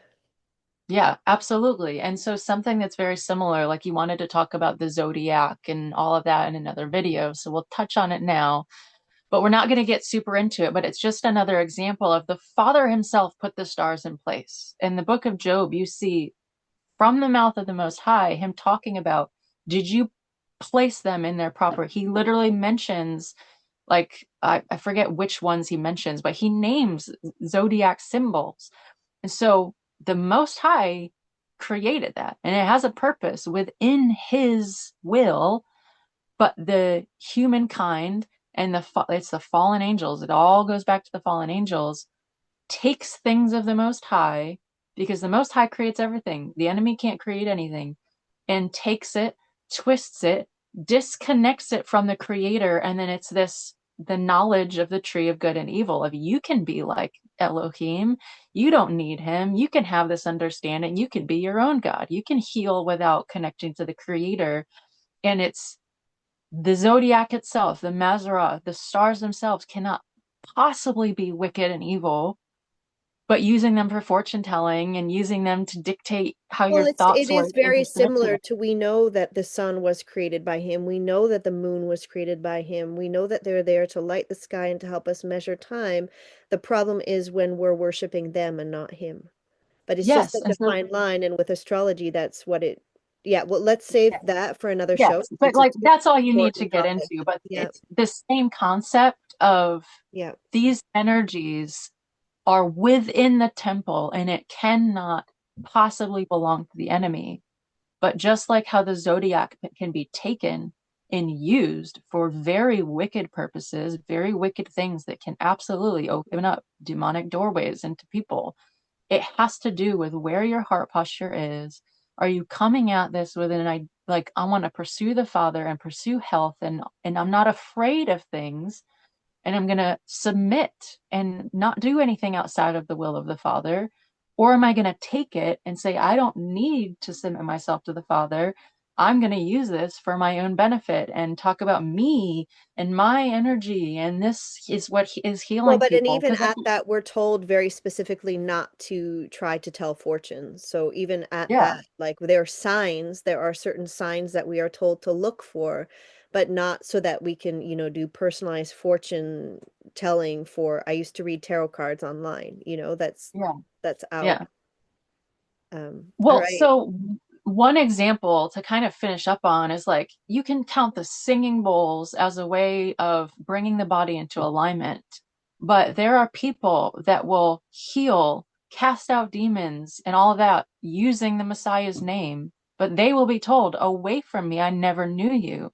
So there's going to be an element of healing and supernatural that is outside of those things that will still be condemned, of praying and laying on of hands, and because belief has a lot to do with it, and faith, and so much. And the Father will bring healing through sound, the Father will bring healing through prayer, the Father will bring healing through, he talks about physicians and how physicians are there for a reason. And but it also talks about, if you submit yourself and you make physicians your authority, then you will fall into the hands of the physicians. And so it's all about, are the preachers, and is the healing coming from the person laying on of hands? No, it's coming from the Father. When you're using sound bowls, is the human being emanating the sound? Did the singing bowls invent the sound? No, it's a tool. It's a way for the Father's creation to come back into proper alignment. And you have this ability to, whether you're going to use it for your own glory, you're going to use it as a way to make yourself your own God. You can be afraid of it, or you can just choose to understand that this is how the body is made and just be willing to consider that. I don't know, like, I fully believe that, just as prophecy talks about, of Messiah pouring out wisdom and understanding in the last days, it's to combat the level of contradictory energy that we have to deal with, that they didn't have to deal with back then, and the level of crap in the food and all of that. And I fully believe that it's all related. And if somebody can be told, you're casting out demons in the Messiah's name, and you're healing in the Messiah's name, and you're still going to be told, away from me, I never knew you. That should say something, that we shouldn't just rely on prayer. And that's, there's an extreme on one end and there's an extreme on the other end. And at the end of the day, the man looks at the outward appearance, and the father looks at the heart, and it's going to be the heart posture, whether you're understanding energy and frequency, or whether you're just stuck in the religious system of like, the only way to find healing is through prayer and that's it.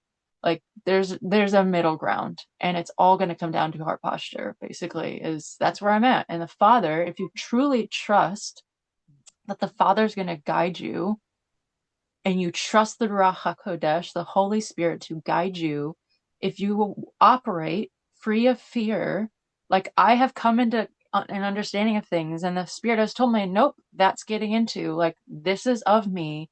This is where the enemy has taken and twisted it. The Father, if you truly submit to him, he's not going to let you venture off into things that worship other deities. The Spirit will tell you, no, stay away from that. And at times, like, operating in fear, it might not be the time, and you might feel like, as people exploring this, you might feel like, okay, I don't need to touch that for right now, because the father understands, starting with milk, going to It was the solid food. healthiest thing for me, just like for you to get rid of your video games for a time was the thing that you needed to do to then come back with clearer eyes. Exactly. Absolutely. Yeah, absolutely. You have to empty your cup to be able to be poured into. If you come to the Father with your cup already full of your own understanding, whatever it is, whether it's New Age or science or the Torah, if you have an empty cup, he's gonna pour it, and there's gonna be no way for you to absorb it. And so in any understanding, you have to continually empty yourself of your own understanding and come to him with an empty cup and an empty And that's a vessel, so caution he can too fill for you. people who are relying solely on YouTube teachers. You know, there are a lot of people who are not reading their Bibles right now, and that's when they're getting trapped in these pharisaical ideas of understanding Torah because they're not understanding it by actually reading Torah. They're listening to other people. Yeah. Yeah. Bad news. And like, at the end of the day, it's no different than people in Christianity who don't Mhm, read their Bible and they just listen to the mhm. Christian doctrine. Same And thing. People leave the Christian church. They don't want anything to do with the pastor. They find someone they like on YouTube and then they're devotees. yeah, yeah. Keep And doing so, like, it. at the end of the day, though, it's going to be the same thing of like, yes, they will be held accountable, but also these false shepherds are going to be held to an even higher standard. And I wouldn't want to be one of them, but it's Yep. the enemy infiltrates. Like, he's been around longer than any one of us. He's smarter than any one of us. We can't beat him at this game of life without the father. And he's going to infiltrate education, medical system, especially religions, infiltrate the Torah community.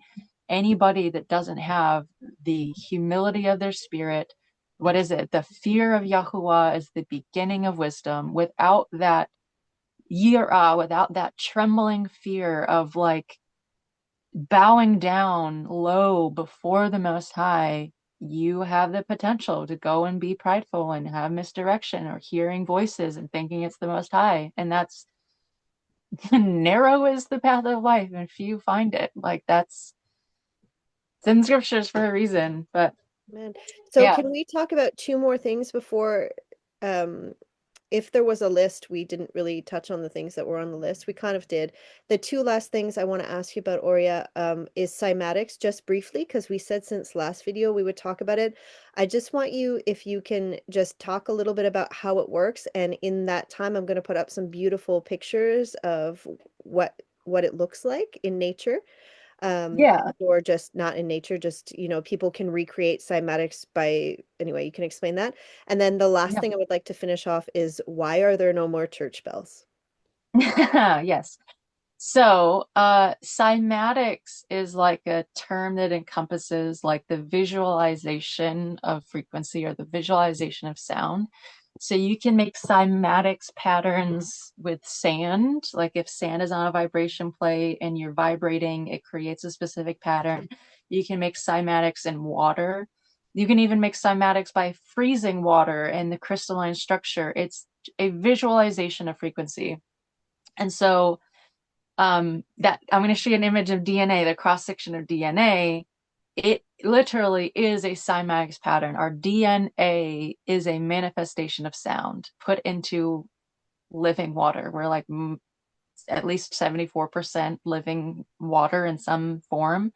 And so we literally have our DNA that is in water, that is frequency manifested in water. And so what this is, depending on the frequency that's put into it, manifests different symmetrical shapes. And what it is like a two-dimensional, what we can perceive like a slice of something. Like if you got this whole sound wave that's moving and we're just slicing it and taking a very thin layer and flipping it and looking at it in our two-dimensional, what we can perceive, it shows us the sacred geometry that is made with these sounds and vibrations and frequencies. And so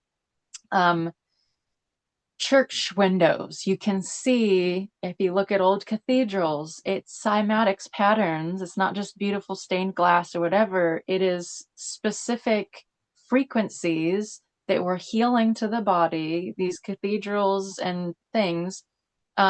Even how they're structured, we could get into a whole tangent of how these cathedrals are structured and the materials, like depending on the material that the building is made out of, amplifies the frequencies. And what can I show you? I just had it. Here it is. Okay. So depending on the structure, like a cymatics pattern or like church windows, depending on how light and sound is structured, it affects how the energy interacts with our bodies, how it interacts with our minds. And so have you ever heard of like an EMF tag or something that blocks EMF? So I have, oh no, come on. No. See it. Is it my face? No? Okay. Yeah, Oh, good, there we go. good. Okay. So this is an EMF blocker. It's not witchcraft. It's not something that's woohoo woohoo. It doesn't actually stop the frequency from coming through. So we have Wi-Fi or cellular towers where the energy that's invisible, but in order for this device to get service, it has to have the energy coming in to transmit the data. That's a damaging to our body's energy. But when I have this EMF blocker on it, it doesn't stop the energy from coming through. What this does is the energy basically comes in through this and it almost transmutes it or harmonizes it into a frequency that's not damaging. And so you'll see like water, living water, when it's put into spirals, it restructures the water into, it can be very chaotic with molecules just bouncing off, and it's our body doesn't really absorb dead water. It just kind of passes right through us. But when water's properly structured, when it travels through spirals, which is why rivers are the way they are, it becomes life-giving. And the movement of the water, the movement of the energy restructures it into healing. And so cymatics is a way that we can literally visualize energy that we can't see in this world, but you can literally see the cymatic frequencies, the frequencies, the visual patterns that these create. So when you have dead water and you freeze it, it's all chaotic and spread around. But then if you have living water and you freeze it, it creates these beautiful snowflake patterns and symmetry patterns, because life manifests in perfect symmetry and sacred geometry.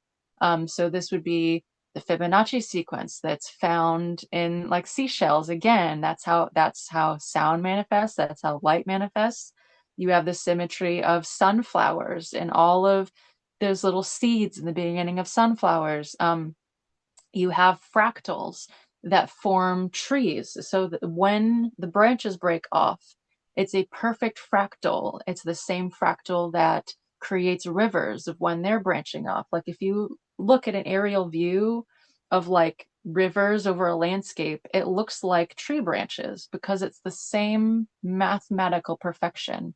If you look at the nervous system in a human body, if you look at lightning and how light manifests, it is a perfect mathematical fractal. The roots of trees, the branches of trees, it's all kind of the same, and it is sound and frequency that dictates how these things manifest. And so cymatics is just a way for us to visualize things. Now, something that's very interesting is when you do cymatics, when you have frequencies in water or in sand, it's just two-dimensional. We only get to see those like church window images or the snowflake patterns or whatever. And the more symmetrical it is, the more healing that frequency is going to be. But you can actually have three-dimensional cymatics. So if you have a bubble on a plate with light shining through it, so you have a liquid that is now in a three-dimensional shape, and then you have cymatics going through that, you actually have the ability to see a three-dimensional structure within that bubble that is a visualization of what would have been a two-dimensional shape. It would have been like a snowflake shape pattern or like a church window pattern. Now you can see it in three-dimensional, and you have what some people like Metatron's cube, and like I'm sure that's very triggering. And Yeah, well, yeah. yes, Even the term sacred geometry put my back up. I yeah, mean, I'm sure that it I'm did. covered and I don't even know how many tattoos based on sacred geometry Yeah, in but I mean, it's devotion to false gods, you know?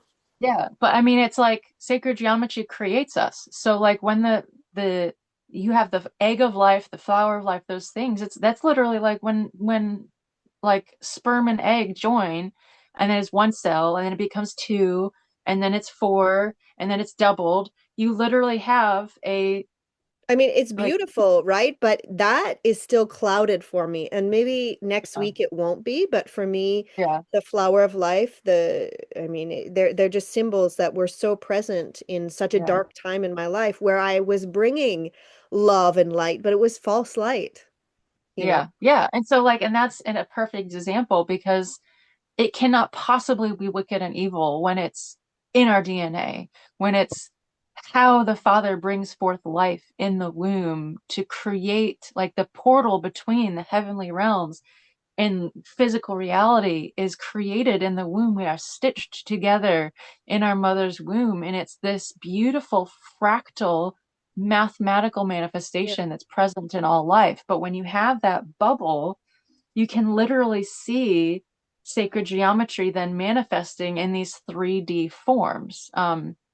And so that flower of life in a two-dimensional is Metatron's cube in a three-dimensional. That's just terminology to use that is often thrown out by these new age things, but it's just evident in all creation. And it gets dangerous because you can understand these things and have a lot of authority over this reality without submission of the Most High. And it's very, very dangerous. And I believe it's why we are tested and tried in this life. And we start with milk and we get to solid food, because as we humble ourselves before the Father, as we bring ourselves low, he gives us access to things. We have to prove and be tested and strengthened and um, seasoned in this life to be able to withstand the fruit of the tree of life, the tree of knowledge, the tree that truly comes from wisdom and knowledge and understanding and a counsel and might and the fear of Yahuwah. These are seven spirits that come from the Father. And there's a contrary tree. There's the tree that you can take fruit from, and it makes you your own God, and you can take all this wisdom and understanding. Or you can have your roots go deep in darkness of this life to be tried and tested, and the fires of life, fires that the Father gives you to be refined, to make sure that there's no arrogance and pride and self puffing up in these things. But we're meant to emulate wisdom and understanding and counsel and knowledge and these things. These are things that belong to the Father. And it's a tree that grows fruit. And in each fruit is a seed, and each seed has the exact same genetic makeup as the tree itself. So we are meant to be a part of that. We are branches of this tree. We are meant to um, be continually growing in understanding of the Father and to be submitted to Him. And it's just the difference of the tree of life versus the tree of the knowledge of good and evil. They're both trees. Like it's just one's truth, one is the contrary, and it's up to the person. It's up to the heart posture. And somebody can use the Bible as a way of truth, and somebody can use it as a weapon to put other people in misery and slavery with the same book. So it all depends on who's wielding it. So I don't know if that is enough detail about cymatics. Yeah, it's good. It's good for today. I mean, Yeah. I feel doesn't matter how I feel. I have to process how I feel. Mostly peaceful, so that's good. Yeah. But we could get into church bells quickly Yeah, that's a because, fun thing. Like I know they were taken down to make bullets and stuff, but come on, guys. yeah. So it's similar to how certain frequencies can help our energy points, our organs begin to function more in line to their natural state. Um, some frequencies are very damaging to cancer. You can literally have a frequency that is super damaging to cancer and removes it. Okay. You can have frequency that kills parasites, frequency that demonic beings cannot be in the same space as. And so these church bells, which is why they're also at the top of the steeple. So you want to talk, this is going to be triggering because I know you used to have crystals and stuff. So, what is that structure? The obelisk, right? That is like, Yeah. it's a pillar with a point. It's not a thing of worship. It's a geometrical structure designed to take energy up and amplify it. So these churches have their steeples Yeah, but I with thought that even the bells. churches got them from the darkness. That's something that I don't know. There's a bunch There's of like conspiracy pyramids. theories. It's like Egyptian pyramids are obelisks and they're sun Yeah, worship and yeah. So it is an understanding of a geometrical shape that cannot possibly belong to the enemy, but can be used to yeah, okay, worship the fine. enemy. Okay, fine. I get it. I get it all, Yeah. OriYah. I got it. So, I mean, it's like nobody, like if you go off of what history says of where these buildings came from, they were all built in 2 years between like 1890 and the early 1900s, that they were just thrown up in 2 to 3 years. And so, like, that history, if you want to believe that, like, has nothing to do with these ancient cultures. Or there's, Tartarian Empire, or there's the millennial reign theories. Like, in all reality, I don't know where those buildings came from. I have gone down the rabbit holes and I have decided that there's just not enough evidence, and I will know when that comes. But what is known, that whoever built them understood healing, understood how to amplify healing energy. It wasn't designed to be harmful, because the bells were frequencies that brought healing, that prevented the inhabitation of demonic beings. And so in where the church bells were structured was right in the base of these, well, obelisk structures. It is a four-sided shape with a triangle, like a pyramid structure at the top. And this takes the energy, the way that those structures amplify the energy, and then it comes out the point and amplifies it. So um, when they would ring these bells, the frequency, the healing energy would travel up the structure and then bathe the surrounding area in healing energy. Now, who built it? I don't know. But they took these structures out because, I mean, and this is my own opinions, my own thoughts based on research and conspiracy theories, and my understanding of things is removing these bells is because there's so much deception and toxins and beings that walk around trying to come off as purely human, and they're not quite human, and people that are inhabited by demons and diseases that would be much healthier, that demons would not be able to inhabit people as well, and cancer would not be able to survive as well.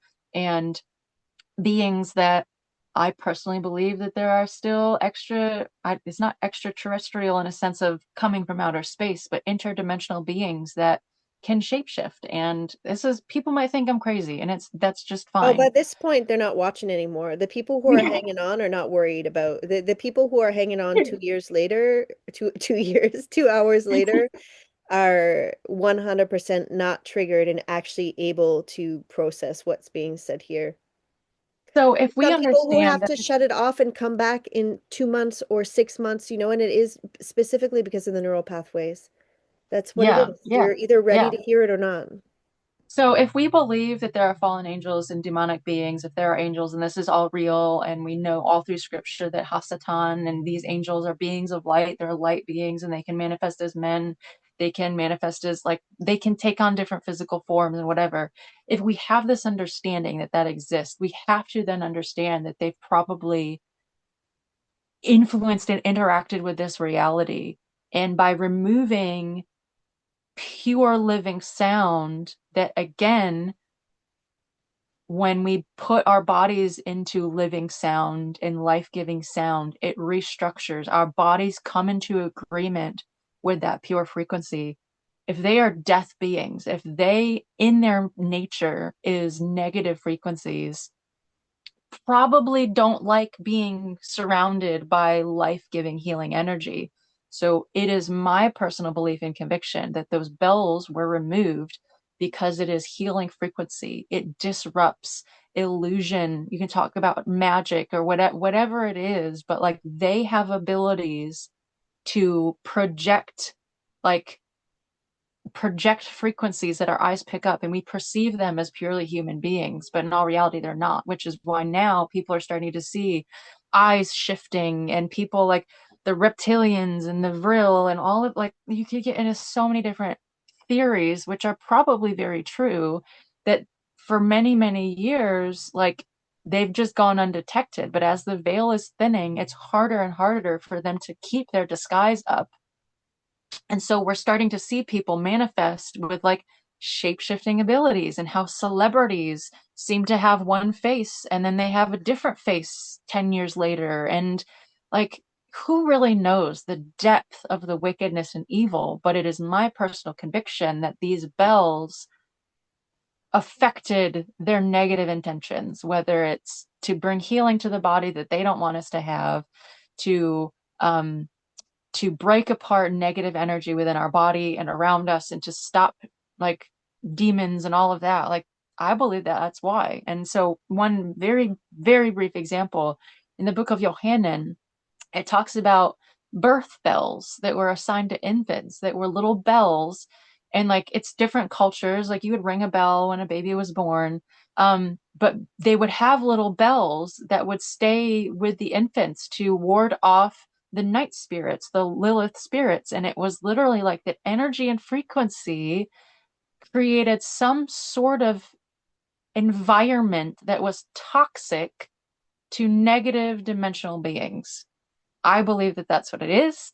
That's something that it's that's up to each person for themselves to test the spirits, to bring it back to the Father, to decide whether or not it's truth.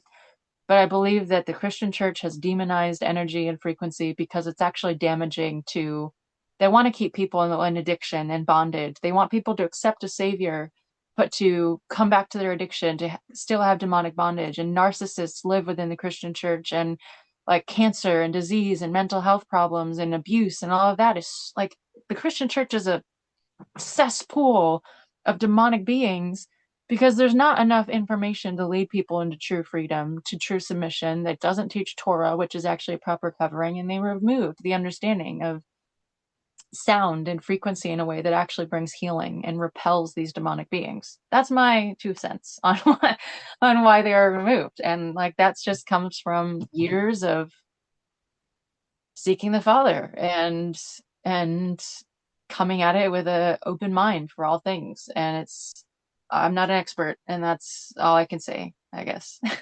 Thank you, OriYah. Thank you so much. I love you. The more I don't tell a lot of women I love you, but I love you. You're such a Oh, blessing in my life. It has been a very quick and easy friendship and sisterhood with you, and I feel a little bit of an assignment and a little bit of a project with you that we're embarking on here to hopefully be able to help some.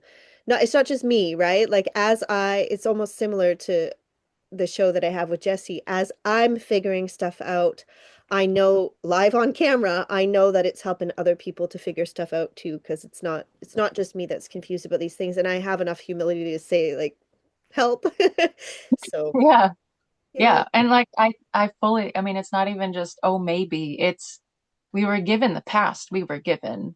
yeah, There's no chances, there's no coincidences. The Father orchestrated my past, my traumas, all the weird things and whatever. He orchestrated you to walk the journey that you walked exactly the way you did, not for my benefit, not for your benefit, but because we're all part of the body and we are meant to help the body. We are gifted and put through things not for our own benefit, but to be able to be of service to the kingdom as a whole. And amen. this is what But we're meant to do. yeah, Like, we're meant to do this. absolutely. It's clear, right? But in the beginning, like when I first left New Age to Jesus, I thought that was my mission. You understand? Like I thought I was Mm.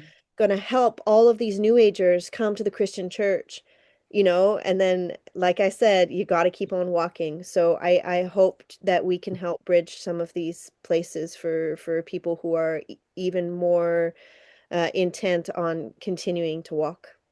So, Yeah, yeah. yeah. I Thank think you. that was great. I mean, we Yeah. talked a lot about lots of different things, but I think we covered a lot of good things. I think it was Yes. great. Excited. Yes. Thank you. I look forward to the next time. We'll see what comes of it, but I have another 3 ideas at least. So Yay. I'm here for I'm in it. it for the long run. All right. Have a great rest of your day. You too. Bye. Bye. It's about the soul. I'm covered, yeah. Not in gold or pearls or fame.